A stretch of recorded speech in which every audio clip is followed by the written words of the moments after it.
Now you can book appointments in Services Calendar directly through chat using Conversation AI across all supported channels: SMS, live chat, Facebook, Instagram, and WhatsApp.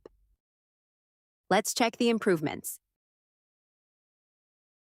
Your Conversation AI capabilities have been expanded, so it now remembers user inputs even if they deviate mid-conversation, asks clarifying questions when needed, and shows customers the booking details before confirmation. Let's learn how to get your agents to book appointments in the service calendars.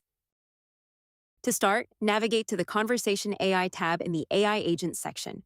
Within Conversation AI, you can edit an already existing bot or create a new bot.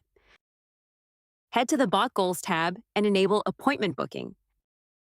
Select Services as the calendar type, then choose the services to include from the drop-down menu.